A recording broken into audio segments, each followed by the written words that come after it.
Hello, my More Brothers, back again. And I was just listening to something. I was just listening to Jamal Thomas on Rumble and Fault Lines. I do believe that's the name of the program, right? And they're just doing the news of the day.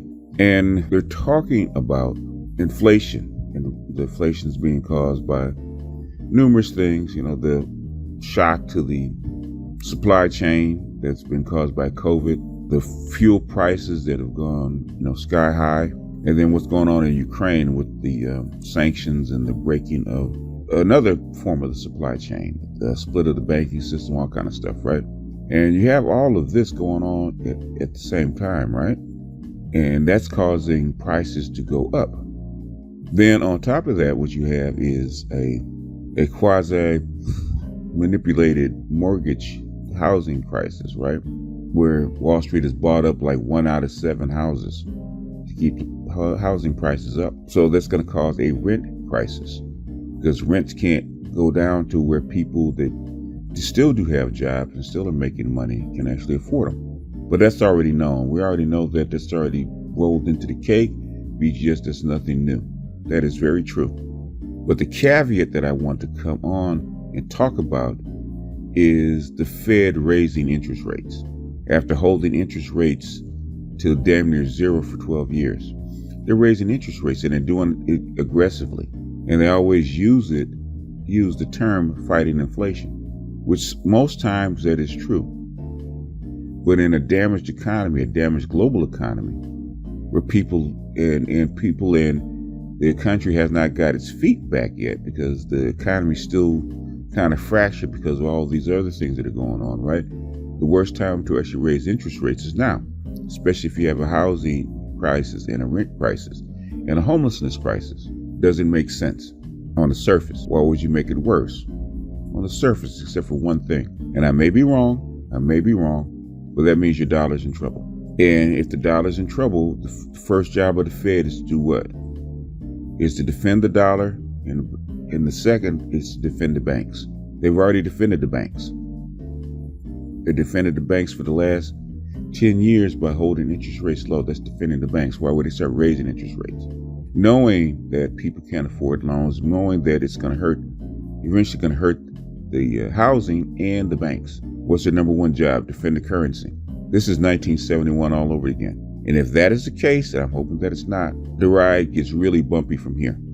Imagine you're on a big airliner, right? The air is smooth, no turbulence, no nothing. All of a sudden, you get this huge pocket of turbulence where you're going up and down and sidewise, and it feels like one day you're going to crash. Next time you're going up and sideways. That's what you're getting ready to feel. Buckle up, be cautious. If you're listening to me, I don't think this is a drill. I'm hoping that I'm wrong.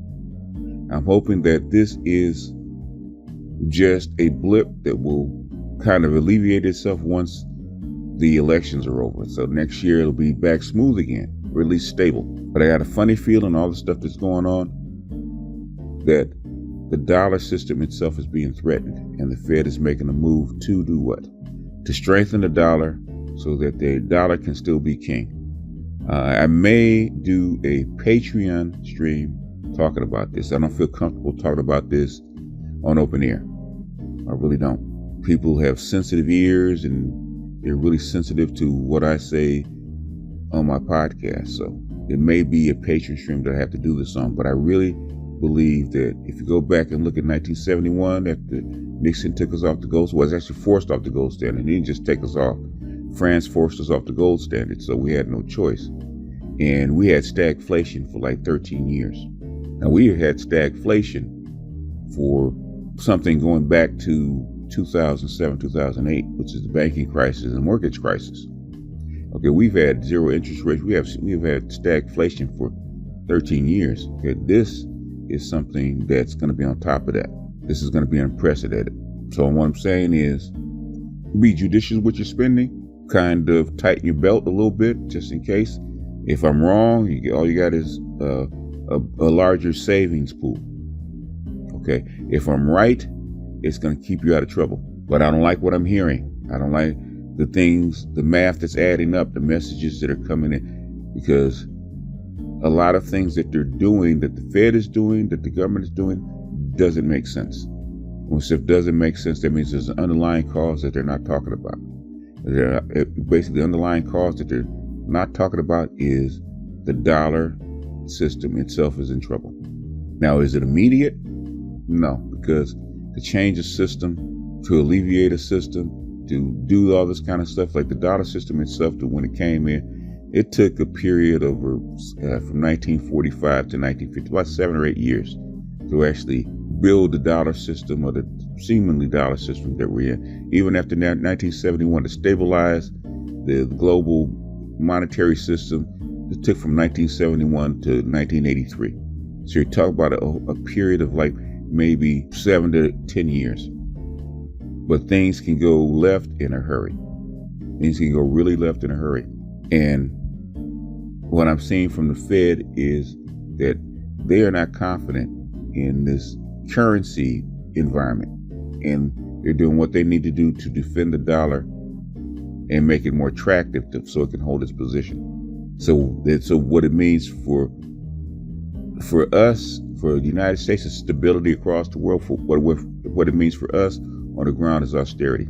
And this is the austerity measures that was put upon us back in the 1970s when jobs were slow and money was tight. I'm not saying that it's going to happen, because history doesn't repeat itself, but it does rhyme. And I'm hearing a rhyme. I'm hearing a beat. I'm hearing some bars right now. But anyway, that's all I wanted to say. I just heard it and it clicked in my memory. It clicked in my mind that I had to just go on and say it before the thought left.